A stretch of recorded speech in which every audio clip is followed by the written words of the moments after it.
Welcome to my 2024 best case scenario for Trump. Let's briefly start with the safe Trump states. They are Utah, Idaho, Montana, Wyoming, North Dakota, South Dakota, most of Nebraska, of course, the 1st District, the 3rd District, Kansas, Missouri, Oklahoma, Arkansas, Louisiana, Mississippi, Alabama, Tennessee, Kentucky, Indiana, and West Virginia.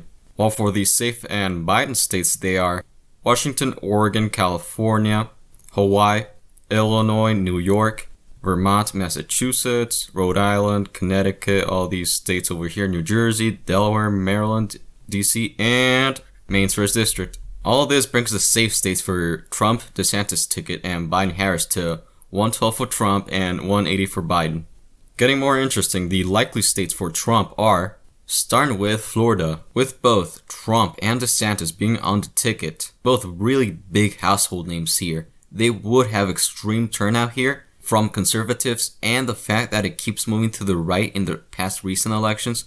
Combined with this red wave scenario, Trump would inevitably win here with a likely margin of 5 or maybe 6%. As I was saying, if Trump campaigns well and treats the campaign trail like a co-presidency alongside DeSantis, Trump could get all the positive aspects and turnout from DeSantis' appeal while also not getting one negative effect from it. Have DeSantis campaign in the South where he is best at, and have Trump campaign in the Rust Belt, and y'all get the knockout punch needed to win.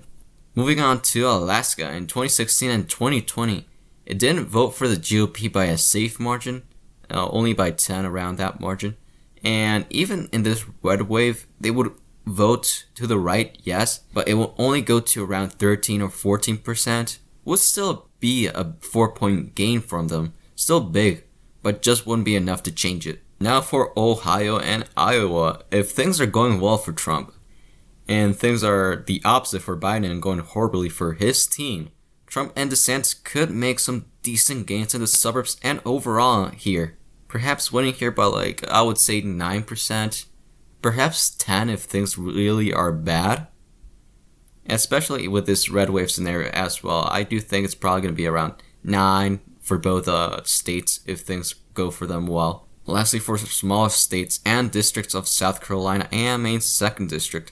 And for South Carolina, with DeSantis' southern appeal trickling down here, of course, it could bring the state to maybe around 12% or 13%. Still a decent gain, will still be a likely state if things go well for the Trump and DeSantis ticket. While for the Maine's 2nd District, just don't see too much happening, it would still be a likely state. And yeah, moving on to the likely Biden states. With New Mexico, as I've said before, it's right in the middle of being a likely state at 10%. And no matter where the wind is blowing, it's going to be incredibly hard for it to move. But that's just too much of a swing that I just can't even see in a red wave. And I would say that it would drop to around 8%, 7%, but still being a likely state for him.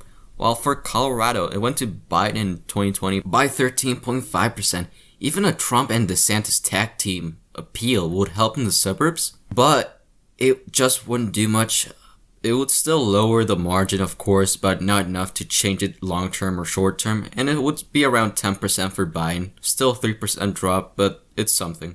Okay, now for Virginia, a state in the last couple elections that has trended to the left due to the large amount of people moving to the northeastern half near DC. Even with a red wave, it wouldn't be able to do much. It would drop to something like 9, 8% from the 10% that we saw in 2020. Lastly, for Maine at large, it would just stay the same. It would be a likely state just between the 1st District and the 2nd District overall, and yeah. And this brings the safe and likely states for each candidate to Trump, 179 versus Biden, 210s. Okay, getting quite closer now for the lean states. So let me start off with Texas. DeSantis and Trump will of course do well here and win, no doubt. Just depends on the margin. Since too many people that are left-leaning are moving from big states like California and Colorado and New York, as I've said before, is making this state swing to the left. In recent years, of course, which will counter the gains that Trump and DeSantis could do here. Still, Texas will be Texas, and Trump would win here by a lean margin of 4.5%, maybe around 4.75%. Moving on to Minnesota. and New Hampshire, of course, both have strong, really strong Democratic identities. And even in a red wave election, they would last. Minnesota would drop to like a lean state around 3, maybe 4%, while New Hampshire, on the other hand, would drop to a lean as well. But it would be a bit closer, maybe 3%, at most 2%. And these states are just way too Democratic to even compete. Even if you would campaign here heavily, the numbers are just not there. They're not possible. Maybe if DeSantis only ran by himself and someone else, he could make New Hampshire maybe like a tilt, but that's more of a video for another day. Lastly, for North Carolina, Trump won here twice, of course, with a lean margin, and with DeSantis on the ticket and his southern appeal, as well with a red wave, it would help quite a lot. You could perhaps make an argument that it would be a likely state in this scenario. I feel that would just be too much, and I think it would still be a lean state. And as I said, with Trump and DeSantis being on the ticket, I'd give it to them by 4% really. Okay, now for the coin toss in extremely competitive states. Okay, for Georgia, a must-win state for either party, with DeSantis being on the ticket and his southern strategy helping here quite a lot, and a red wave scenario. It would be an easy pickup for the GOP, perhaps with a lean margin if he campaigns here quite well and his support from Florida trickles down here. But most likely it will flip back. But I'm gonna put it as a tilt margin since I think it would be 0.75 at least for the GOP, maybe 1. I'm gonna keep it like this. Briefly, for Nebraska's 2nd district, even though Biden won it with a hefty margin of 7%, bear in mind there's also the chance that it gets redistricted in the coming years, which would be a big game changer. And let's say it does happen, then Trump and DeSantis ticket would win here, just barely. Normal elections, in my prediction, I have it as either a tilt or a lean state for Biden. But if it does get redistricted, as some people have said, I wouldn't be surprised if it goes for the GOP. Moving on to Arizona, a tricky state for Trump to win back, but that would not be a big issue for DeSantis though. If the problem near the border gets worse or stays the same, it's not going to look well for Democrats and Joe Biden.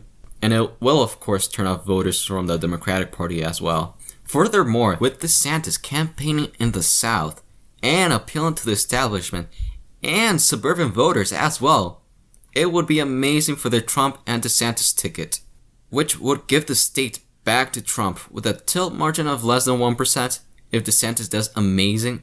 But you could argue lean as well, like Georgia, but I'm going to go with a safe state margin and just put it as a tilt less than 1%.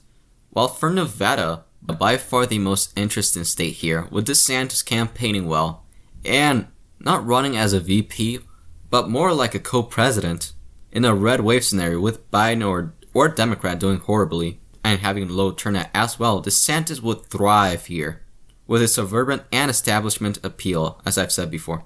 He would just be able to scrape through a victory here for Trump, but a victory nonetheless.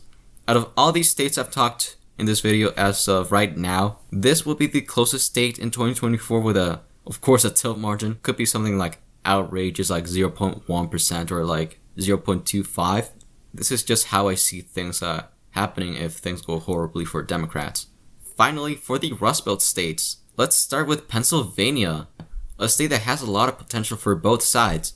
With Trump campaigning here and being the best GOP candidate here, to be honest, for the Rust Belt especially in 2024, combined with DeSantis' his appeal in the suburbs, as I've said before, this would give him a boost. Along with a red wave, it would, just like Nevada, it would just barely give the state back to them, especially if there's low turnout for Democrats. And I give it to the Trump and DeSantis ticket by less than 0.5%, but still a good win for them. Moving on to Michigan, by far the hardest state for the GOP to flip in 2024. Even with the gains that DeSantis could bring to the table, it just wouldn't be enough to flip the state back. And it went to Biden by 2.8%, almost 3% in 2020, bear in mind. And that's just a lot of work to flip, and in today's politics as well. And I give it to Biden and the Democrats with a tilt margin less than 1%, perhaps 0.75. I would think that would be the best margin on this scenario for Democrats. Lastly, for Wisconsin, the reddest state from the Rust Belt that's moving to the right. it's gonna become the first state over time to permanently really become red, with DeSantis helping Trump not only in the South but in the suburbs and other areas that will help Trump quite a lot, especially having they would have high turnout in the WOW counties, and the Trump and DeSantis ticket would inevitably make enough gains to win here and flip it back with a tilt margin. Perhaps a lean margin you could make a statement for if it's a really big red wave, but I'm gonna keep it as a tilt state. As you can see, if Trump and DeSantis do well in 2024 and it's a red wave, then Trump would win with 300 electoral votes against Biden's or the Democrats' 238. Please like, subscribe, and share with your family and friends. This is Politics Made Simple here, and this was my 2024 election best case for Trump. Thank you so much for watching. Have a good day and see ya. Bye.